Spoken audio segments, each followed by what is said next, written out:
Hello बच्चों, welcome to JCI Jaunpur career institute. Offline में हम लोग काफी समय बिता चुके, अब दौर है ऑनलाइन का। क्योंकि कभी कभी ऐसा होता है कि आप हमसे पढ़कर जाते हैं और पढ़कर जाने के बाद ऐसा लगता है कि कुछ मिसिंग सा है। अब कोई मिसिंग नहीं, अब हम हमेशा आपसे जुड़े रहेंगे, लाइव क्लास से लेके रिकॉर्डेड क्लास तक। जैसी भी आपकी परीक्षाएं होंगी हम आपके साथ हैं। तो चलिए इसके साथ शुरू करते हैं। श्री गणेशाय नमः। आइए, आज की हमारी पहली क्लास यहां शुरू होती है। आज हम बात करेंगे त्रिकोणमिति की।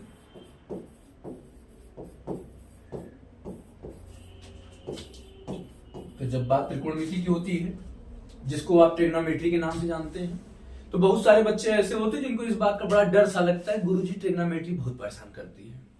कोई परेशान आपको नहीं करेगा, हम हैं ना आपके साथ। जब हम हैं तो फिर क्या सोचना है कि ट्रिग्नोमेट्री क्या कर रही है क्या नहीं कर रही है।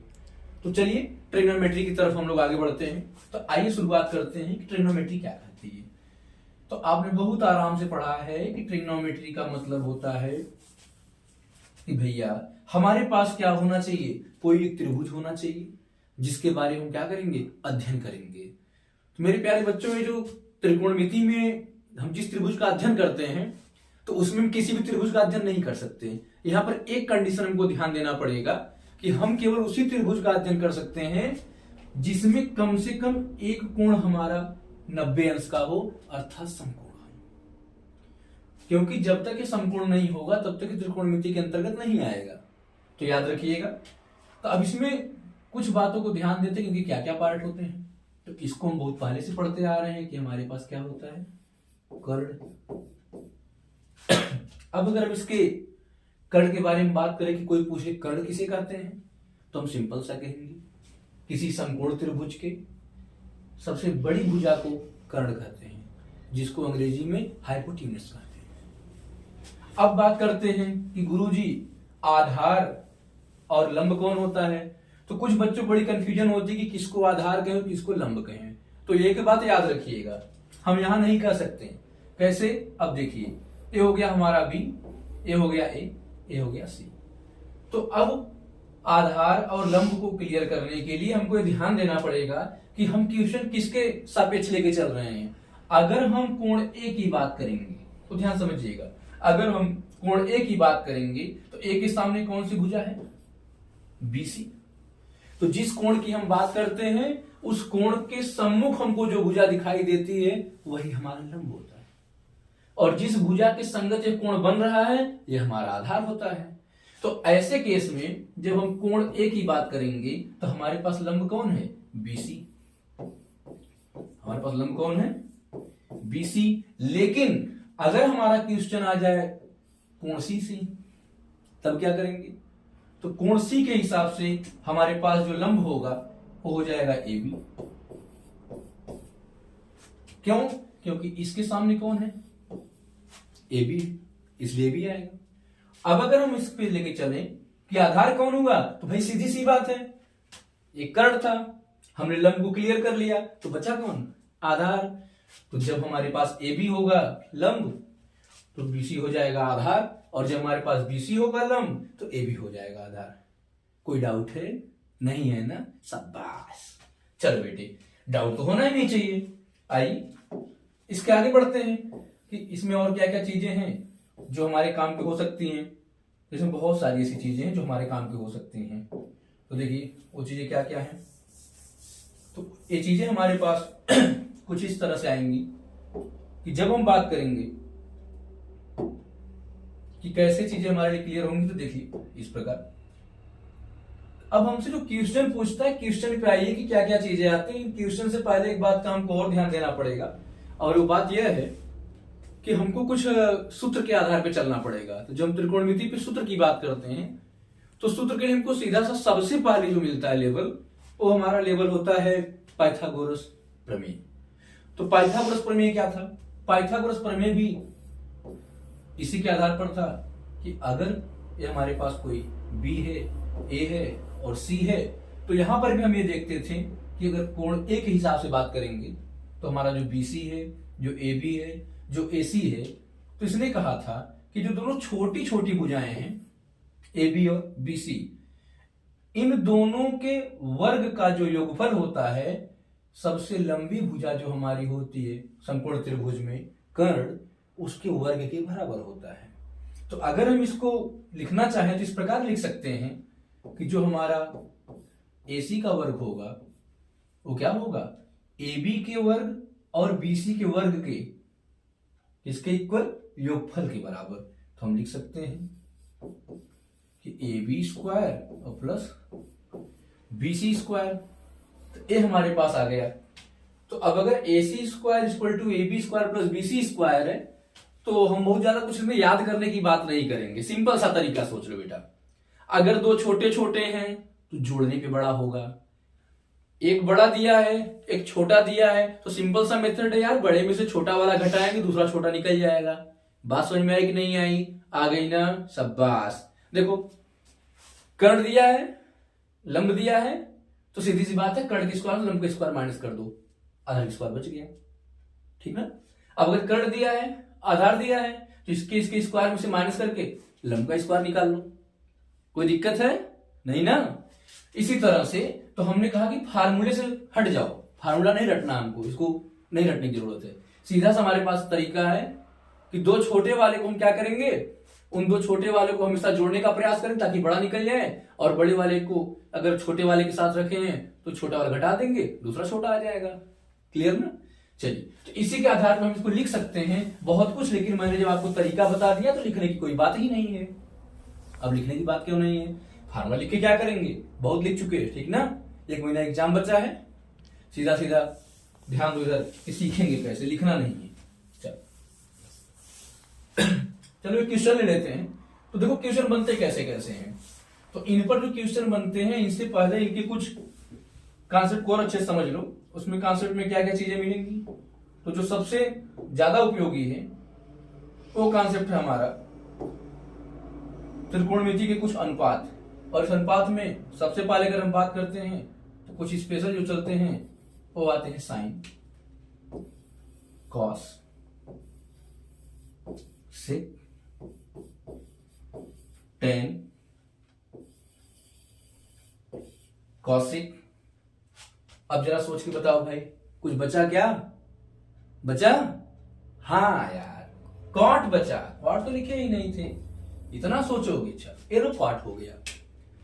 तो अब जरा इनको समझो, इनके क्या रेशियो होते हैं, कैसे होते हैं। तो ध्यान देना, कोई तरकीब नहीं लगानी यहां पर, लाल बटे कक्का, कक्का बटे लाल, सीधा सीधा याद करना सीखो। लाल कक्का करते करते पूरा बोर्ड एग्जाम निकल जाएगा। साइन की बात करते हैं तो सीधा कहता है कि लंब ले लो और क्या करो, कर्ण ले लो। कास की बात करते हैं कि कहता है भाई आधार ले लो, कर्ण ले लो। जब टेन की बात करते हैं तो कहता है लंब ले लो, आधार ले लो। और कुछ कहता है क्या? इतना ही कहता है ना। चल, इनमें हमको एक एंगल दिखाना जरूरी है, तो हम ए लिख लें, थीटा लिख लें, कुछ भी लिख लें, इससे कोई दिक्कत नहीं है, ठीक है। क्योंकि बिना एंगल के हम कॉस या सेक या कॉसिक को यूज करने का कोई मतलब नहीं है। अब इनसे जरा देख लो, तो हमारा जो साइन है, साइन के हिसाब से इसका जो प्रतिलोम बनता है होता है कॉसिक। तो सिंपल सा मेथड है कि हम इसको ऊपर कर देंगे और इसको नीचे कर देंगे, यही होता प्रतिलोम का मतलब। अब अगर हम सेक की बात करें तो ये कहता है भाई कि हम कॉस के प्रतिलोम है, तो इसके लिए कोई बात होगी, ऊपर चले जाएंगे और नीचे चले जाएंगे। अब रही बात किसकी, कॉट की। कॉट कहता है हम टेन के प्रतिलोम है, तो इनके लिए हम कर देंगे इनको नीचे और इनको ऊपर। बात समझ में? तो क्वेश्चन इस पर बनते कैसे कैसे, जरा क्वेश्चन की तरफ हम घूम के देखते हैं। मन करे नोट कर लेना, याद होगी तो अच्छी बात है। तो बस रिवीजन सा करा रहे हैं ताकि जिन बच्चों को नहीं पता वो जान जाए, और जिनको पता था वो आगे का देखें। चलिए, तो अब इसी के साथ फार्मूला सिस्टम खत्म करते हैं, क्वेश्चन पे आते हैं। क्वेश्चन कितने तरह बनते हैं। अब टाइप 1 पे आ जाओ। अब टाइप 1 पे आ गई। टाइप 1 कैसा क्वेश्चन हो सकता है, तो देखो ये सीधा सीधा लिख लिए। मान लीजिए कि साइन थीटा या साइन ए बराबर 3/5। ठीक, अब तुमसे कह दिए कि शेष अनुपातों के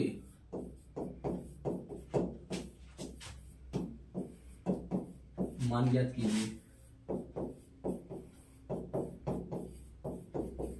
अब अगर शेष अनुपातों के हमको मान ज्ञात करना है तो हमको यहां पर ध्यान देना होगा कि जो साइन थीटा है इसका मतलब क्या हुआ। तो अभी अभी हमने पीछे पढ़ा था कि साइन थीटा इक्वल टू लंब बटे कर्ण। तो अगर साइन थीटा लंब बटे कर्ण था इसका मतलब क्या होगा, ये हो गया लंब और ये हो गया कर्ण। लंब हो गया और कर्ण हो गया। अब अगर लंब और कर्ण के आधार पे हम चले तो एक हमारा त्रिभुज ऐसा कुछ बनेगा जिसमें क्या होगा, एक कोई हमारे पास लंब हो जाएगा, दूसरा क्या हो जाएगा, कर्ण हो जाएगा। तो कर्ण कौन है हमारे पास, ए है, इसकी वैल्यू 5 दिया है। लंब कितना है, 3 दिया है। तो अब हम बात करेंगे ए के हिसाब से, अगर हम इसको ए मानेंगे तब हमारे पास लंब कौन होगा, 3। तो ये बात पे हमेशा ध्यान रखना। चलो ये हमारा समकोण हो गया अभी। अब अगर इसके हिसाब से देखें तो हमने कहा था ना, देखो एक बड़ा दिया है और एक छोटा दिया है। मैंने कहा था जब एक बड़ा दिया और एक छोटा दिया और निकालना क्या है, छोटा निकालना है। तो सिंपल सा मेथड क्या करेंगे, स्क्वायर करके घटा देंगे। चलो तो हम ज्यादा कुछ फार्मूले नहीं चलते हैं, डायरेक्ट स्क्वायर करके क्या करेंगे, घटा देंगे। चलो भाई हम ए बी का स्क्वायर निकालते हैं। स्क्वायर कर लो, 5 का 25, 3 का 9, कितना हो गया 16। अब जरा सोचो, स्क्वायर तब तक नहीं हटेगा, ठीक है। सॉरी, यहाँ पर हमें क्या करना था भाई, घटाना था। तो ध्यान देते हैं, इसको घटाना है तो घटा लेते हैं। तो घटाने पे क्या होगा, घटाने पे हमको यहां मिल जाएगा 25 माइनस 9। तो 25 माइनस 9 करेंगे, कितना हो गया 16 हो गया। अब अगर स्क्वायर के फॉर्म में तो भी कैसा होना चाहिए, स्क्वायर के फॉर्म में होना चाहिए। तो 16 किसका स्क्वायर होता है, 4 का। तो अगर हम स्क्वायर से स्क्वायर को कैंसिल कर देंगे तो ए बी की वैल्यू क्या आ जाएगी, 4 आ जाएगी। अब एक शेष त्रिकोणमितीय अनुपातों का निकालने के लिए तो हमने साइन से इनके तीनों का निकाल लिया, तीनों का निकाल चुके हैं। इसलिए अब सिंपली आप क्या करिए, साइन को छोड़कर कॉस, टेन, सेक, कॉसेक, कॉट, पांचों पर ले जाके मान रख दीजिए। बात समझ में आई। चलिए ये भी करके देख लेते हैं, जिनको आ गया अच्छी बात, जिनको नहीं आया वो देख लें। तो बचा क्या, हमारे पास वैल्यू सारा दिया हुआ था। तो वैल्यू के हिसाब से अगर देखें तो हमारे पास क्या क्या चीजें थी, अब ध्यान दीजिए। तो ध्यान देना यह है कि हमारे पास जो वैल्यू थी, अब इस पर चलेंगे तो हो जाएगा कॉस ए, और क्या था टेन ए, और क्या बचा था सेक ए, और क्या बचा था कॉट ए, और क्या बचा था कॉसेक ए। हमारे पास 5 बचे थे। बात समझ में आई। आधार कितना आया था हमारा 4, एक तरफ से पहले लिख लो भाई, आधार कितना आया था 4, लंब कितना था 3, कर्ण कितना था 5। मान रखना शुरू करो। तो साइन बाद कॉस आता है, पहले कॉस देख लो, कॉस का आता आधार बटे कर्ण, लिख लो भाई 4/5। टेन हमारा का आता है लंब बटे आधार, लंब ले लो 3, आधार कितना 4। सेक हमारा का आता है, हम किसके उल्टे हैं कॉस के, तो ले लो भाई 5/4 कर लो। अब काट का आता हम टेन के प्रतिलोम है तो 4/3 कर लो। कॉसेक पे आ जाओ, कहता साइन के हैं तो हमारा क्वेश्चन ही क्या था 3/5 ना, 5/3 कर लो। बताओ कोई डाउट है कहीं, नहीं। इसी क्वेश्चन को हम थोड़ा सा मॉडिफाई करके बना देते हैं। बुक में क्या दिया है तुम कर लेना, ठीक ना, हम जो दे रहे तुम यहां सीख लो। अरे यार अच्छा बताओ, जब बुक हम करवा देंगे तो तुम कहां से करोगे, तुमको एक्सरसाइज चाहिए ना करने के लिए, तो मैं तुमको सिखा दे रहा हूं, जाके बुक का कर लेना, पक्का ना, छोड़ना मत बेटा। हाँ मत सोचना जितेंद्र सर नहीं देखेंगे, अरे सपने में आएंगे पगलू हम। चल आओ शुरू करते हैं कहानी आगे की। अब दूसरे टाइप का क्वेश्चन थोड़ा देख लो। अब दूसरे टाइप में क्या क्या आएगा, अब ध्यान देना इस पर। तो दूसरे टाइप में हमारे पास जो आएगा, अब इसमें हमारे जो क्वेश्चन होंगे थोड़ा अलग टाइप के होंगे। कैसे क्वेश्चन होंगे ध्यान दो। अब मान लो क्वेश्चन ऐसा दे दिया कि 5 cos A इक्वल टू 1। तो हमारे पास नीचे तो नहीं दिया है, तो भैया मेरे सिंपल सा मेथड है, बहुत सारे अध्यापक ने आपको बताया होगा कि यहाँ पे मल्टीप्लाई छिपा होता है। मतलब ये क्या कर रहा है, गुणा कर रहा है, और जैसे इधर उधर जाएगा क्या करेगा, भाग करेगा। तो लगा दो भाग, cos A इक्वल टू 1/5। अब बेटा जैसा पिछला हम किए थे वैसे इसमें भी कर लेना, कोई दिक्कत है क्या, नहीं ना, कर लेना। अब ये तो हो गया दूसरे टाइप का। अब तीसरे टाइप का क्या है, तीसरे टाइप का क्वेश्चन हमारा होता है, तो इसमें हमको ऐसे दे दिया जाता है डायरेक्ट कि कहेंगे भैया कि tan A इक्वल टू 3। अब कुछ बच्चे तो सोच में पड़ जाते हैं कि गुरुजी यक्के दिया है दूठे गायब है, ऐसा कुछ नहीं। बट एक समझ में आया कि नहीं आया, समझ गए ना, यस। बट एक कर लो, अब आराम से लगा लोगे, समझ में आ गई बात। अब इसी पे मान लो क्वेश्चन ऐसा दे दिया कि tan A इक्वल टू 3, तो तुमने लिख दिया 3/1, कह दिया कि यदि tan A इक्वल टू 3/1, तो अब देखो भैया इनका दिमाग फिर गया है, कैसा कैसा क्वेश्चन बनाएंगे। तो कहेंगे tan A इक्वल टू 3/1, तो दिखाइए कि, क्या दिखाना है इनको, अभी कहेंगे दिखाइए कि sine square A plus cos square A equal to 1। बात समझ में आ रही नहीं आ रही, ऐसे भी दिखा सकते हैं कि कह देंगे भैया प्रूफ कर दो कि sine square A plus cos square equal कितनी आती है, 1 आती है। चलो इनको भी निपटा देते हैं। ठीक, रेडी रहो, पेन कॉपी लेकर बैठा करो है, सत्यनारायण भगवान कथा नहीं सुना रहे हैं, मैथ है बेटा, समझ गए हो ना, बहुत अच्छे। चलो तो हम जिस क्वेश्चन पे चल रहे हैं उसको ध्यान दो, क्वेश्चन नीचे है, ध्यान देना। अब हम चलते हैं सॉल्व करने, सिंपल सा तरीका है, हम इसको सॉल्व कर लेंगे। चलो भाई BAC, अभी कर रहा है tan 3/1, हमको क्या निकालना, AC। मैं रूल क्या बताया था, जो निकालना भैया इसका स्क्वायर मार दो। अब छोटे छोटे दोनों है, क्या करोगे, हाँ जोड़ देना। लो अभी कह रहा है AC 3 का स्क्वायर प्लस 1 का स्क्वायर कर लो, कितना आया 10। अब तो कुछ लोग कहेंगे गुरुजी अब स्क्वायर लगाइए, तो बेटा जो परफेक्ट स्क्वायर नंबर न हो, पूर्ण वर्ग संख्या न हो, इस पे रूट लगा के स्क्वायर मार देना। क्या करना, यस, रूट लगा के स्क्वायर मार देना, खटाक।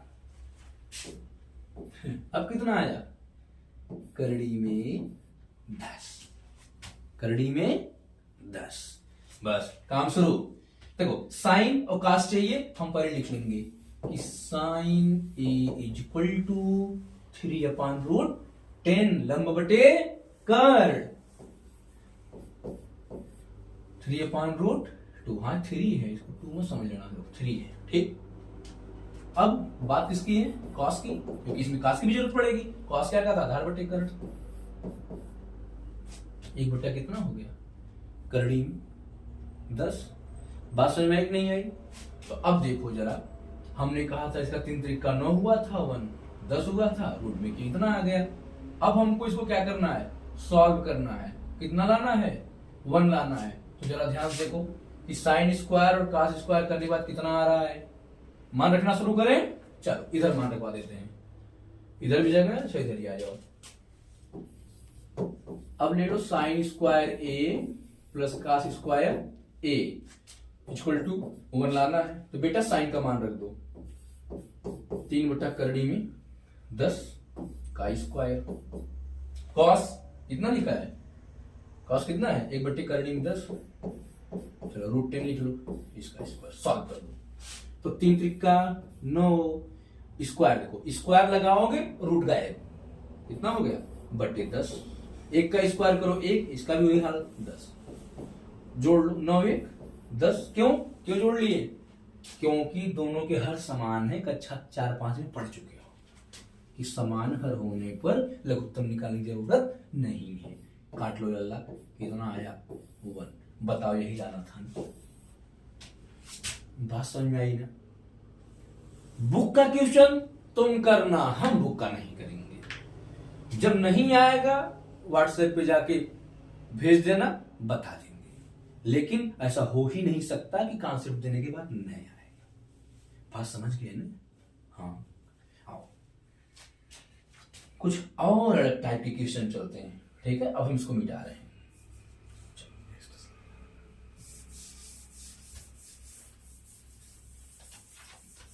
अब इसको मिटाने के बाद क्या करना है, अब आगे हम चलते हैं कुछ और टाइप्स के क्वेश्चन पर। उसमें क्या होगा, मान निकालने के लिए देगा। क्या देगा, मान निकालने के लिए, सिद्ध नहीं करने के लिए देगा। तो बेटा मान निकालने में हमारे पास एक बड़ा अजीब सा क्वेश्चन देता है कभी कभी कि साइन ए इक्वल टू 1 संभव है, नहीं संभव है। तो ऐसे लिखेगा 1/2। अब तुम सोचो काहे नहीं संभव है, बताना कमेंट में। 1/2। तो जैसे साइन ए अपन 1/2 किया, साइन ए इक्वल टू 1/2, तो अभी कहेगा कि भैया हमको मान बता दो कि sine theta minus cos theta upon tan theta minus cot theta बराबर क्या है। समझ गए ना। ऐसे भी क्वेश्चन आते हैं इस पर आधारित। ये लास्ट टाइप का है।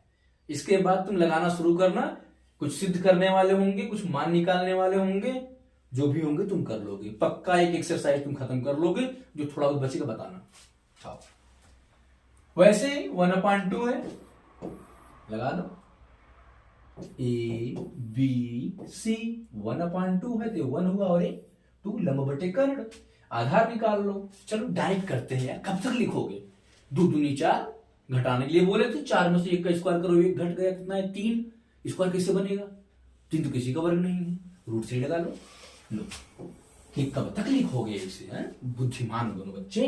चलो अब क्या करना, साइन कॉस दिया है तो हम डायरेक्ट लगाना सीखते हैं। बहुत बता दी तुमको बेसिक से, थोड़ा स्मार्ट भी बनो ना। कहोगे गुरुजी बहुत लेट हो रहा है, लो फटाक से खत्म। साइन थीटा का वैल्यू तुमको दिया था, तो यहाँ पे चलो ये लिखे थे, हम थीटा ही लेके चलते हैं। और थीटा इसलिए लेके चलते हैं क्योंकि जब थीटा की बात किया है तो हम भी वही बात कर लें, क्योंकि नीचे थीटा ही लिए हैं। तो अब हम बात कर लेते हैं कि भाई क्या दिया था, साइन थीटा 1/2। और कोई दिक्कत नहीं है, थीटा रहे ए रहे, लेकिन क्वेश्चन के हिसाब से इसको मॉडिफाई करना जरूरी था। चलो साइन थीटा लिख लो 1/2 माइनस कॉस थीटा √3/2। ठीक बेटा, √3/2। अब नीचे आ जाओ, टेन थीटा लंब बटे आधार 1/3। ठीक, अब माइनस कॉट थीटा, टेन का उल्टा ही होता है, पहले ही बता दिए थे। लिख लो √3/1। पक्का ना, हाँ डाउट मत रहना, जहां डाउट हो बोलना। अब देखो सेम फिर आ गया क्या, हर। लिख लो 1 - √3, 1 - √3/2 होल अपान। अब देखो लघुत्तम ले लेते हैं, तो √3 और 1 का गुणा करेंगे, √3 आएगा। अब इससे भाग दोगे तो एक बार जाएगा, एक का गुणा एक में कर लो। अब एक से भाग दोगे √3 बार जाएगा, √3 का गुणा √3 में कर लो और आगे बढ़ लो। ये तो घटेगा नहीं, नोट कर लो बेटा। 1 में से 3 माइनस कर लो, -2 अपान √3। अभी क्या करेंगे समझ रहे हो, चलो ऊपर चलते हैं, इसको ऊपर ले लो। अभी हो गया 1 - √3/2।